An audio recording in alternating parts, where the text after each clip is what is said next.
Bonsoir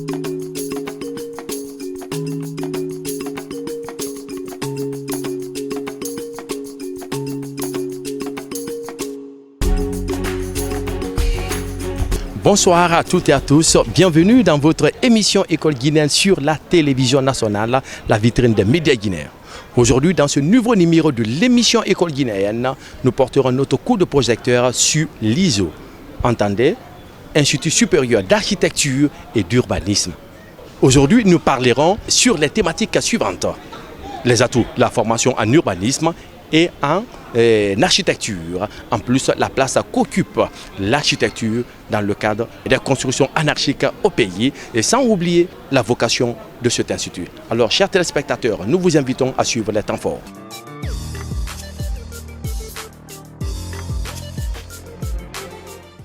Et là, que vous allez faire par ici, vous collez au-dessus. Tous les arcs sont décorés par des détails, en bas et plus haut, qui ont des collages. D'accord?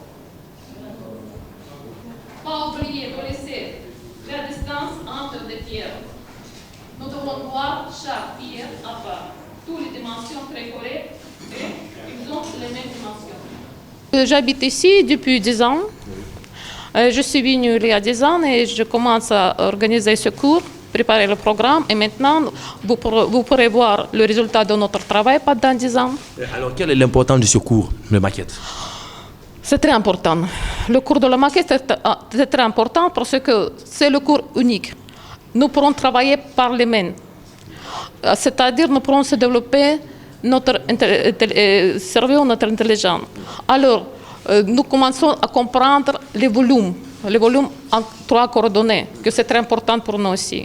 De plus, la maquette, c'est quoi? C'est les petits modèles des bâtiments, des quartiers, des villes. Nous pourrons montrer notre idée. Beaucoup de personnes qui ne peuvent pas lire les dessins, mais ils peuvent voir les petits modèles. Ils comprennent tout de suite. Et ici, les maquettes faites en bonne qualité, tout le monde les regarde avec grand plaisir. Pour les étudiants, c'est très important parce qu'ils imaginent son idée, ils peuvent répéter son idée en maquette. Alors, pour le cas, ça c'est quelle maquette ça? Quelle est l'importance de ça? C'est quoi? Il s'agit de quoi? Maintenant, nous commencerons à décorer les murs. Commençons à apprendre à décorer les murs. Nous commençons à apprendre à faire les maquettes avec le Bristol et carton. De plus, nous commençons à apprendre les styles de la maquette et l'échelle. Oui. Nous commençons à comprendre l'échelle. En quelle échelle nous pourrons faire ça? Parce que nous disons toujours l'échelle en 100, l'échelle en 200, mais quand nous ferons la maquette, nous comprenons bien. Tu disais c'est 1 millième ou bien combien? C'est ça? L'échelle. Nous ferons l'échelle grande, nous ferons l'échelle petite. C'est l'échelle en 50. Oui. Nous ferons l'échelle en 100. Les maquettes de maison, nous faisons depuis l'échelle en 100. Les villes, l'échelle en 500. Alors, vous venez d'écouter madame la professeure chargée des maquettes. Alors, sans plus tarder, chers téléspectateurs, je vais tendre le micro à une étudiante ou bien un étudiant qui va nous donner l'importance de ces maquettes. Bonjour. Bonjour, oui. Et ça, c'est quel dessin? Qu'est-ce que vous faites comme ça? Je suis en train de faire une porte, la maquette d'une porte. La maquette d'une porte? Oui. Et quels sont aussi les ingrédients qui rentrent dans la fabrication de cette maquette? Nous avons le Bristol, le carton.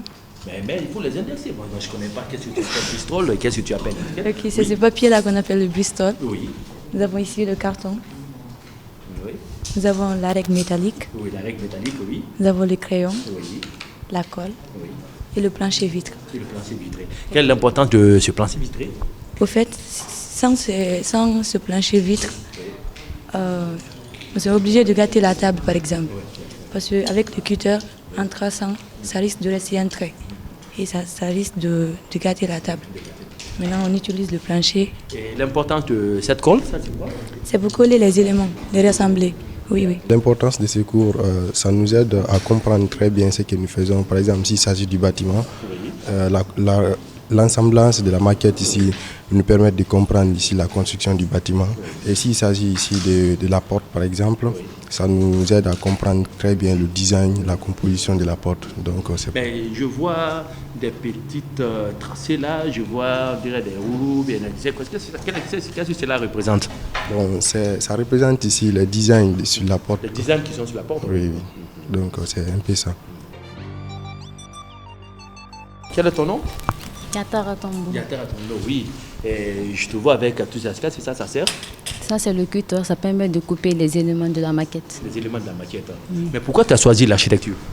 J'ai choisi l'architecture parce que c'est un métier noble. C'est seulement le métier noble, c'est ce qui t'a poussé à choisir ce métier?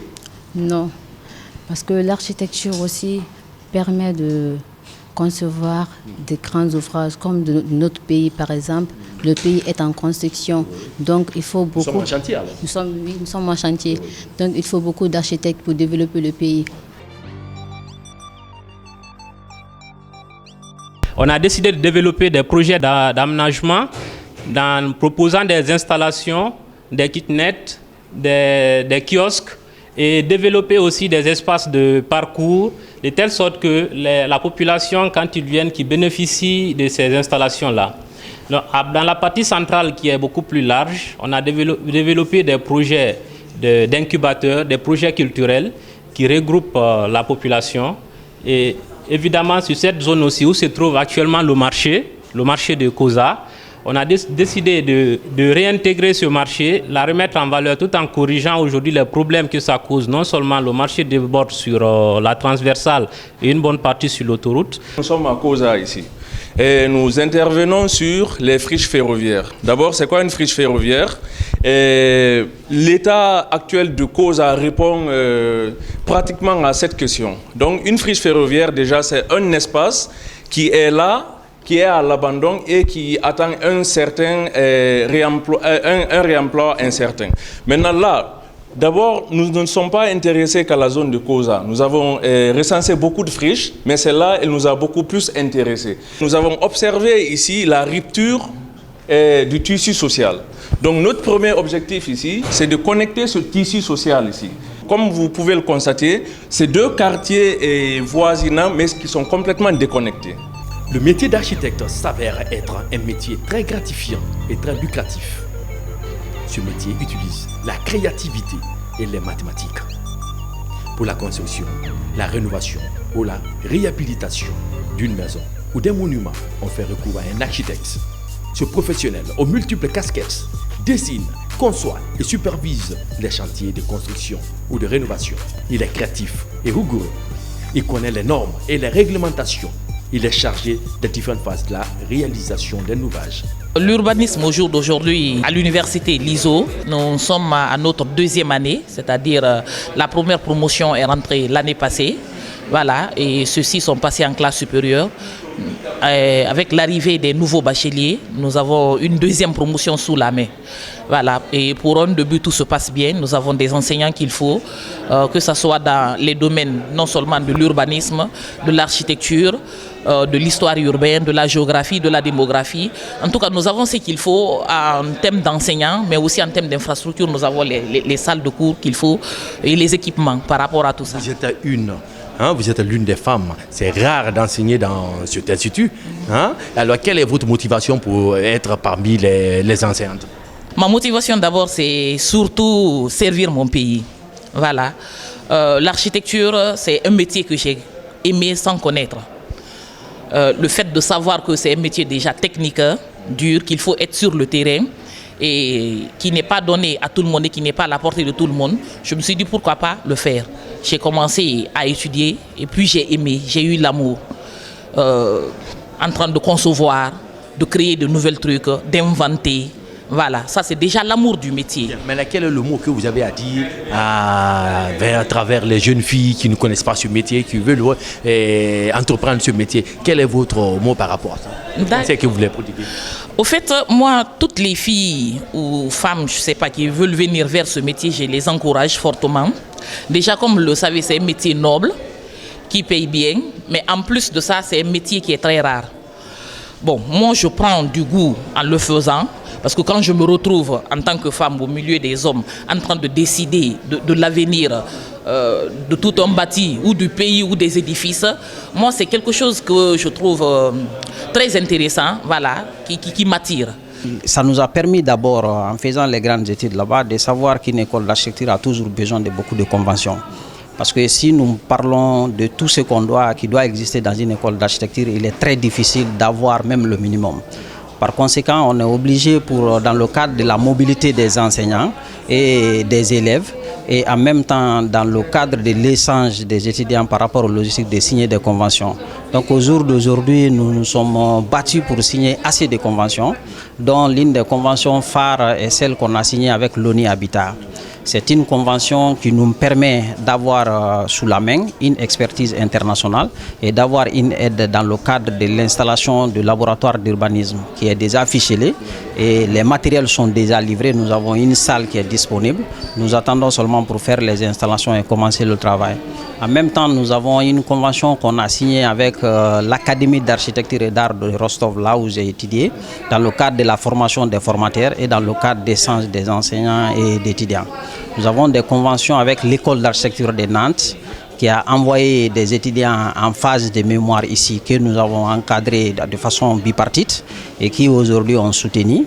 En même temps, ils nous appuient dans le cadre d'obtention et l'amélioration du contenu de nos programmes. Les atouts de la formation en architecture et en urbanisme. Ce métier permet de réduire la pollution et préserver un environnement stable et durable en réduisant l'utilisation des énergies fossiles, une meilleure efficacité matérielle et une meilleure maintenance des structures.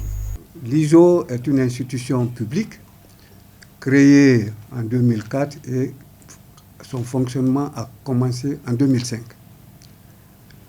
L'ISO a comme vocation la formation des architectes, des urbanistes et des designers.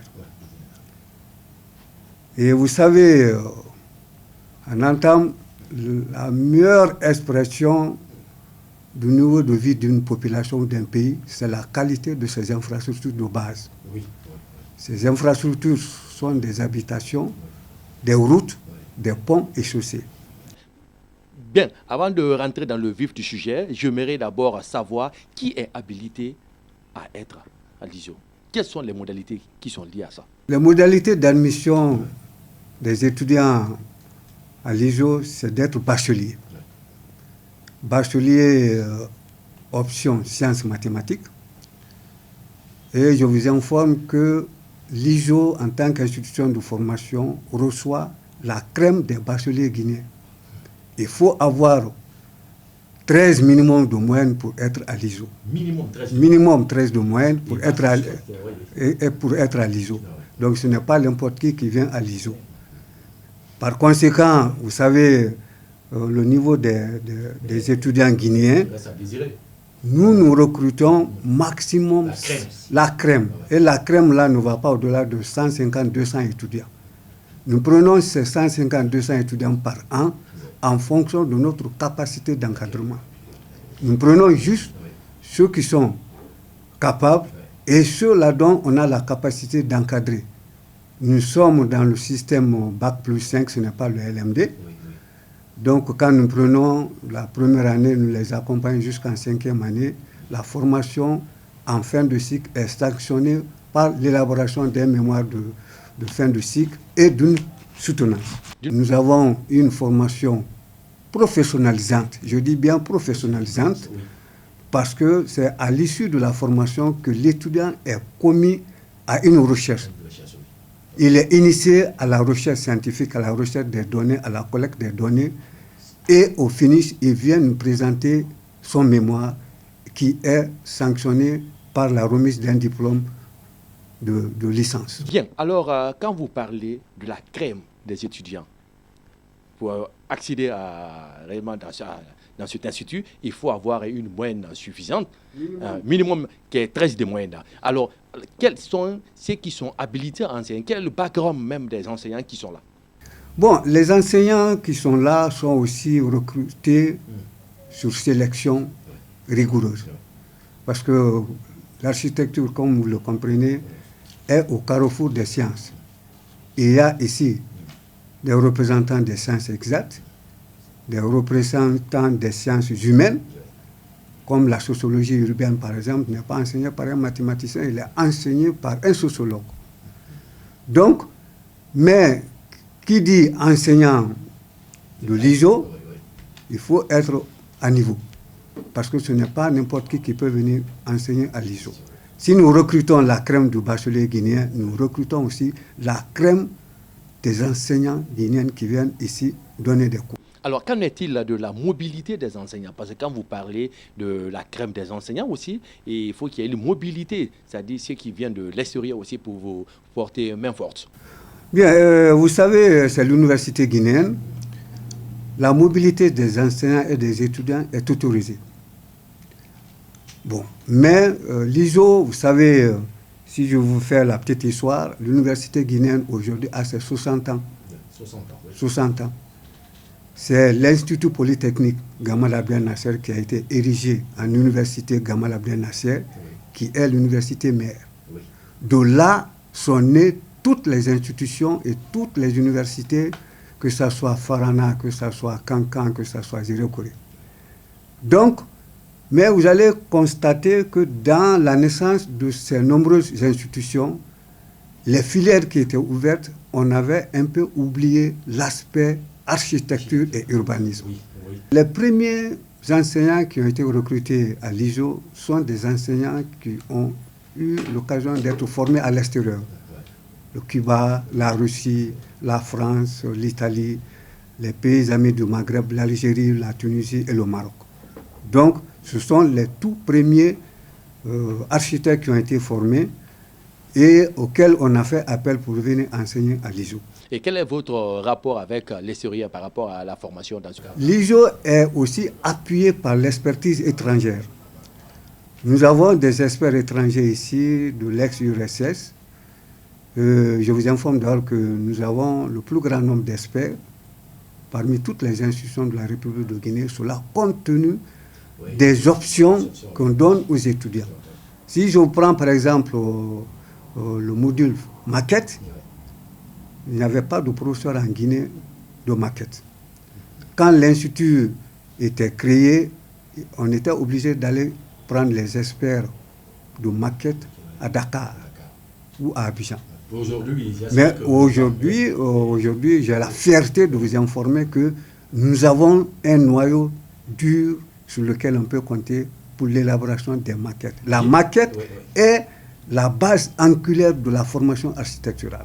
Vous ne pouvez rien faire en architecture sans la maquette. Quand vous dites que les étudiants sont sur le terrain, ils ont été très bien formés, et au jour d'aujourd'hui, nous assistons à une floraison des constructions anarchiques. Et quelle est la place de l'ISO par rapport à ce problème? Je vous disais tantôt que nous recevons la crème des bacheliers guinéens. À cette crème, nous donnons une formation pertinente et très aiguë. Certains vous le diront que nous sommes rigoureux. Il va de soi que l'architecte ou l'ingénieur soit rigoureux. C'est un exemple, je vous mets ça en entre parenthèses. Si nous avons un médecin qui tue un patient, et imaginez-vous qu'il y a un ingénieur ou un architecte à rater la coche. Donc, il sera là comme auteur de l'assassinat d'une centaine d'un immeuble, comme vous l'avez dit. Si un immeuble, ça fait ça, qui est habité par 100, 200, 300, avec tout le bien qui est contenu là-dedans, si ça fait, si s'écroule, de par la faute de l'ingénieur ou de l'architecte, vous savez quel est le danger. C'est pourquoi nous sommes rigoureux sur la formation. C'est parce que d'une part, il y a la part aussi de l'habitat, parce qu'ils ne contrôlent pas, et les cahiers de charges ne sont pas bien respectés. La Guinée a de très beaux textes, de très belles lois, mais l'applicabilité manque. Les gens, si vous avez remarqué un peu, le constat est un peu amer dans la ville de Conakry. Conakry est sujet d'étalement anarchique, de l'urbanisation anarchique, de construction anarchique. Ce n'est pas la faute à la population. La population est en avance sur l'autorité. Alors, qu'est-ce qu'il faut maintenant aujourd'hui pour changer cette donne? Vous avez posé la question, quelle est la place de l'Institut d'architecture et d'urbanisme? Nous avons la vocation académique de former des architectes. Nous donnons la pédagogie de formation architecturale. Quelque part, nous ne sommes pas des décideurs, mais nous attirons l'attention du décideur de l'autorité. nous jouons quelque peu le rôle de lanceur d'alerte. Oui. Nous donnons la formation, nous formons très bien les étudiants, nous les mettons à leur disposition et nous attirons, nous donnons dans les normes requises ce qu'il faut pour la construction, pour l'urbanisation. Mais ce n'est pas à nous de décider. Dommage. Merci, c'est à eux de décider et que vous mettez la formation académique à leur niveau. Bien, et revenons sur la question genre. Où nous en sommes par rapport à la situation des enseignantes? Une question aussi très intéressante. Avant de venir aux enseignants, je passe par d'abord les étudiants.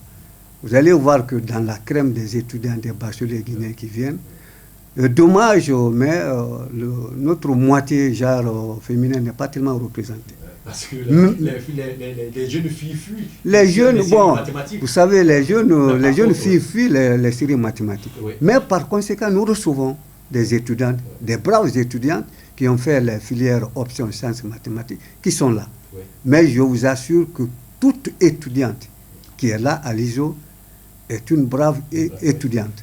Nous avons ici des femmes et des filles enseignantes, des filles et des femmes enseignantes. D'autres ont été formés à l'extérieur, mais dans la première, la deuxième, la troisième promotion qu'on a mise sur le marché, on a procédé à une sélection rigoureuse. Les meilleurs sont retenus à l'ISO. Alors, quand vous parlez de l'architecture, c'est un métier d'art, un métier d'innovation, un métier d'imagination et de créativité. Alors, où en sommes-nous par rapport au projet d'exposition? Si on parle d'exposition, nous envisageons très bientôt, c'est dans notre programme, sur notre plan d'action, de faire une journée porte ouverte sur l'ISO. Nous avons des maquettes, nous avons des projets phares, presque ciblés sur toute la ville de Conakry, sur tous les territoires guinéens. Nous allons procéder à une exposition de ces maquettes, de ces projets, pour expliquer à la population de ne pas aller trop loin au Sénégal, au Dakar ou dans d'autres pays. Nous avons des projets phares sous la main qui peuvent être mis à la disposition des communes, des préfectures de la Guinée et qui peuvent être vraiment des sujets très très intéressants. Le financement, le facteur financement en Guinée des universités qui pose un peu problème. Le financement en Guinée des universités et des institutions est fait en fonction des effectifs. Et vous allez voir que toutes les formations de génie, que ce soit génie civil, que ce soit génie mécanique, que ce soit télécommunication, que ce soit génie informatique, je reviens à mon cas, l'architecture, il faut des moyens. Il faut des moyens. Un architecte pour être formé, il faut des moyens. Il faut tenir compte du coût de la formation d'un étudiant. Vous n'allez pas comparer la formation d'un architecte par rapport à la formation d'un sociologue ou d'un historien. C'est différent. Nous avons besoin de beaucoup de moyens. Donc je profite de l'occasion pour faire appel à l'autorité d'accompagner l'institution. Parce que nous avons des grands effectifs des enseignants qui encadrent des petits effectifs d'étudiants. Et pourquoi? Il faudrait que l'enseignant ait les moyens d'encadrer et de tourner autour de chaque table, d'avoir l'œil sur chaque étudiant. Bien. Non, ça demande des fonds, des moyens qu'il faut réellement pour vous accompagner dans vos différents projets. Et alors, sans plus tarder, nous allons parler un peu quelles sont les améliorations que vous avez faites au niveau de l'ISO et quelles sont vos perspectives? Très bien. Je vous informe que je ne suis pas le premier directeur général de l'institution. Quand l'institution est née en 2004 et a commencé à fonctionner en 2005, j'avais ici un collègue, un doyen du nom de Mamadi Touré. Il faut saluer son passage, c'est lui qui est le père fondateur d'ailleurs. Il a fait en concertation avec nous autres enseignants qui travaillaient au département de génie civil à Gamal. Il a fait assez de choses. À mon arrivée, j'avais trouvé que mon collègue a fait affaire de choses, mais il fallait aller de l'avant. Le mot le plus brûlant ici à l'ISO, c'était le problème de local. Nous avons des étudiants qui divaguaient entre, par exemple, deux campus. Le premier bâtiment était à Kipédadia, dans un immeuble là-bas, qui n'était pas construit et adapté à l'enseignement, surtout de notre vocation architecture. Donc, j'ai réfléchi à cet aspect pour résoudre ce problème. Vous allez voir certainement dans le futur ou bien dans l'émission j'ai songé à la rénovation d'un bâtiment que vous allez trouver, qui est là, flambant neuf, qui a été rénové, équipé, qu'on a transformé en bureau, en salle et en laboratoire qui est aujourd'hui mis à la disposition de l'institution. Donc, ce problème de local est en train d'être réglé. Mais il y a un autre souhait. Le plus grand souhait de l'ISO aujourd'hui en tant qu'institution, vous savez, nous sommes sur le campus de Gamal, de l'université Gamal Abdel Nasser. Mais nous avons à notre disposition, par les soins de l'État, un domaine de 31 hectares, dont nous avons l'arrêté d'affectation et le titre foncier qui se trouve à Mafria. Nous aurions sollicité que vraiment nous soyons accompagnés pour construire des infrastructures dignes de nom, cela pour nous permettre d'accomplir véritablement notre mission. Quel est votre mot de la fin? Bon, le mot de la fin, je ne pourrais terminer sans d'abord remercier les autorités de tutelle qui est le ministère de l'Enseignement supérieur. Et nous avons un autre département ministériel qui est un deuxième département de tutelle, c'est le ministère de l'Urbanisme, de l'Habitat et de l'Aménagement du territoire. Je vous informe qu'il n'y a pas très longtemps, on a eu la chance de rencontrer le nouveau locataire de cette institution qui est M. Ousmane Diallo. M. Ousmane Gawal Diallo. Nous étions vraiment très contents et très satisfaits de le rencontrer. Nous avons trouvé un ministre intellectuel qui comprend nos problèmes, qui sait qu'est-ce que c'est que l'architecture, qui sait qu'est-ce que c'est l'urbanisme, qui comprend sa mission et qui tente, dans la plupart des cas, d'être dans la dynamique d'accomplir cette mission. C'est organiser l'urbanisation de la ville de Conakry. Bien, alors c'est en ce terme que nous allons clore cet entretien. Et vous venez d'entendre monsieur Diakité, le directeur général de l'ISO. Il a détaillé de fond en comble les problèmes qui assaillent non seulement son département, en plus, il a besoin d'accompagnement de l'État. Alors, sans plus tarder, merci, à la prochaine.